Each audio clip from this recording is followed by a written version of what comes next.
এবার দেখেন আমাদের বাংলাদেশে এই যে $100 বিলিয়ন, আপনারা দেখবেন বাংলাদেশে এই লুটপাট করার জন্য, টাকা পাচার করার জন্য প্রত্যেক বছর যখন বাজেট পেশ করা হয়, বাজেটে ঘাটতি দেখায়। কারণ ঘাটতি মানে কি, বাজেটে করবে বড়, টাকা নাই, ঘাটতি দেখাবে। এই ঘাটতি পূরণ করার জন্য তারা ঋণ করে। ঋণ মানেই লুটপাট, ঋণ মানেই পাচার, ঋণ মানেই সুদ। এবার দেখেন, আপনি বলেন 92% মুসলমানের দেশ, কিন্তু এই 92% মুসলমানের দেশে অর্থনীতি দাঁড়িয়ে আছে সুদের উপর। এবার বলেন সুদ হালাল না হারাম? এবার বলেন যে দেশের অর্থনীতি সুদ ভিত্তিক হবে, এই দেশের উপর আল্লাহর রহমত পড়বে না গজব পড়বে? এবার আপনি আমাকে বলতে পারেন যে অবশ্য হুজুর আপনি ইকোনমিক্সের ইলম দেখাচ্ছেন, এখন তো বিশ্ব ব্যাংক অর্থনীতি নিয়ন্ত্রণ করে। এখন পুঁজিবাদী অর্থনীতির যুগে সুদভিত্তিক অর্থনীতি ছাড়া একটা রাষ্ট্র চলতে পারে না, একটা রাষ্ট্র আগাতে পারে না। আমি বলবো না সুদ ছাড়াও যে রাষ্ট্র আগাতে পারে, এটা বোঝানোর জন্য আমি খেলাফতে রাশেদার কথা বলবো না, খেলাফতে উমাইয়া আব্বাসের কথা বলবো না। আর এই যুগে পুঁজিবাদী অর্থনীতির নাম পাশ্চিন্ন করে আপনার সুদ ছাড়া একটা রাষ্ট্রের মৌলিক কাঠামো অর্থনীতি দাঁড়াতে পারে, এর সবচেয়ে বড় উপমা আফগানিস্তান। সবচেয়ে বড় উপমা কোন রাষ্ট্র? আফগানিস্তান। আপনি দেখেছেন বিশ্বব্যাংক এদের রিজার্ভ আটকিয়ে রেখেছে, আফগানিস্তানের রিজার্ভ বিশ্বব্যাংক আটকিয়ে রেখেছে, তাদের যে মৌলিক দেশের যে টাকা ব্যাংকে আটকিয়ে রেখেছে। কেউ তাদের সাথে এক্সপোর্ট ইম্পোর্ট ব্যবসা করে না, কেউ তাদেরকে স্বীকৃতি দেয় না।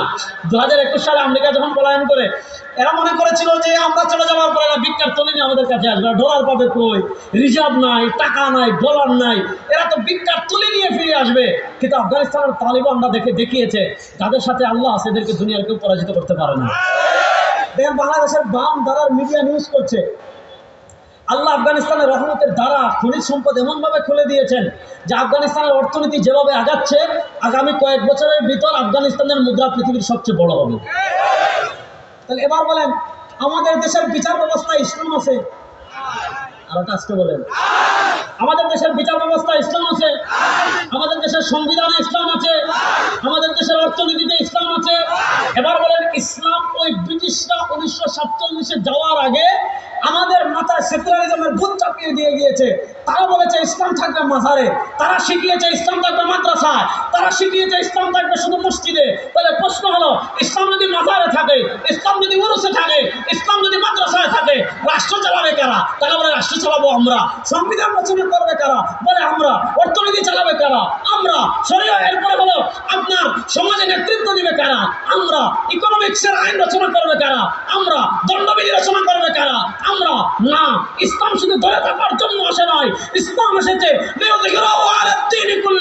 অর্থনীতিতে বলেন, আইন আদালতে বলেন, সব সেক্টরে মানুষের বানানো তন্ত্র মন্ত্রকে পায়ের তলা পিষ্ট করে ইসলামকে বিজয় করার জন্য।